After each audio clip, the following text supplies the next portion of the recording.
I'm a feminist economist, and so one of the things we always try to say when we're speaking to economists about this is you shouldn't just treat this like a free good, because it'll come back to bite you.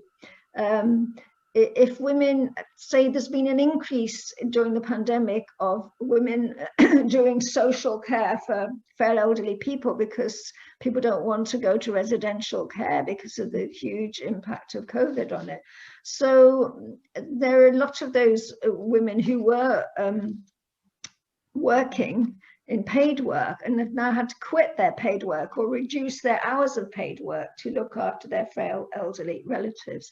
So that's a kind of bit of data that economists are more likely to take notice of. Oh, it's reducing the female participation rate, it's reducing the hours of work, paid work that women can do, or maybe that's relevant for us.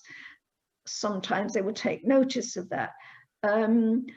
If they have a focus on, another way of looking at it is in terms of a false economy. If you're overburdening women so that their mental and physical health deteriorates, this is a false economy, because you're going to have to start spending more on health services and other public services to try and make good that damage. So I think first making the point, it's not a free good that you can simply assume women can carry on doing this and it won't have any repercussions in the bits of the economy that you are concerned about.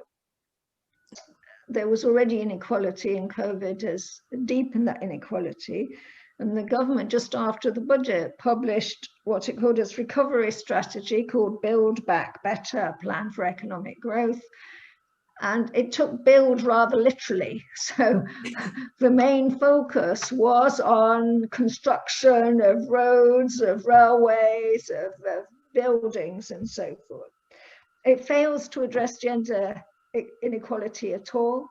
It actually fails to address most kinds of inequality. The only inequality that it mentions is locational inequality, with lots of references, so-called leveling up, but it doesn't identify which places need to be leveled up through using data on deprivation, for instance. So it's addressing it through what a lot of people have described as pork barrel politics of special grants and loans to towns where just so happens that the MP is now statistics for the Conservative Party. So anybody who's concerned with inequality and poverty, this strategy has nothing to say. It really doesn't focus on it at all.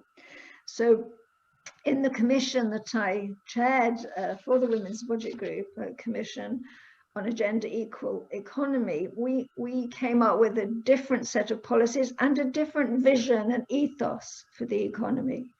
So we decided that to reduce gender inequality, you had to address care in the way that we've been talking about.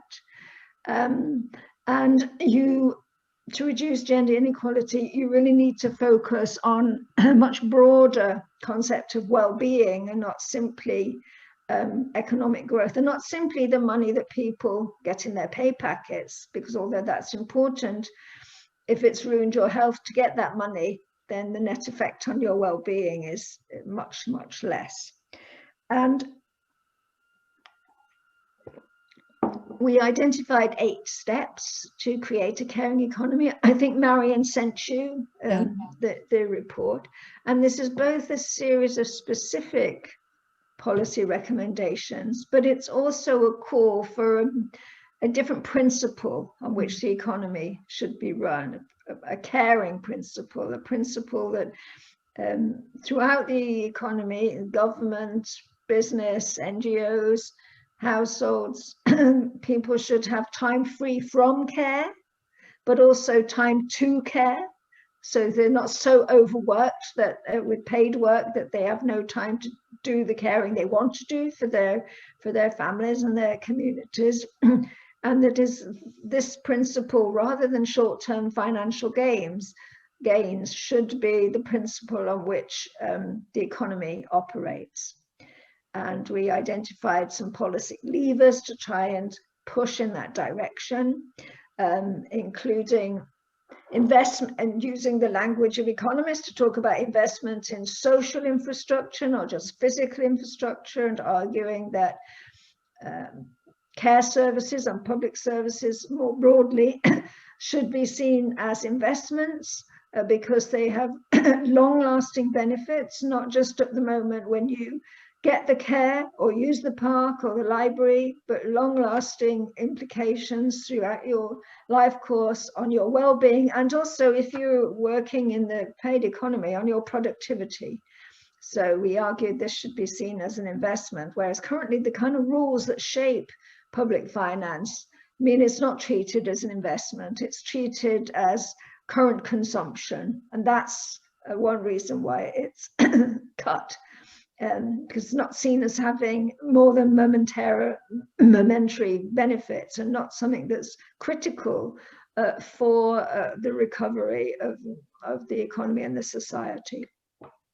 But we also talked about the kind of issues that we've talked a bit about transforming the relation between paid and unpaid work, and transforming men's lives, not so that they become more like women's, and not just women's, more like men's.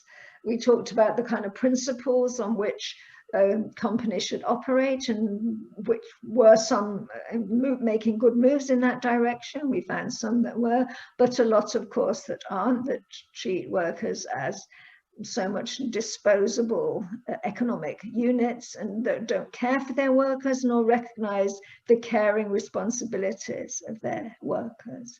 But actually, and we have a social security system that's, as well as not providing a good level of benefits, an adequate level of benefits, it doesn't care for people in the sense that it doesn't respect their dignity or their autonomy.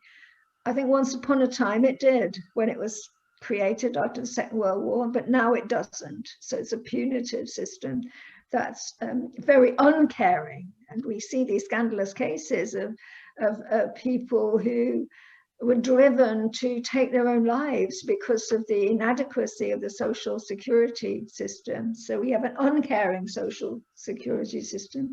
We have large chunks of the private sector that are uncaring, and that we need to transform that. But there are some levers for doing that. Taxation is one, a much fairer and more progressive system of taxation. A focus in the Treasury, not just on economic growth, but on well-being. And we're seeing some governments start to move towards making a focus on well-being rather than economic growth, their main priority. New Zealand, Iceland, Finland, Scotland and Wales. But of course, they don't have the fiscal firepower of the UK government, but they're moving towards thinking in that way.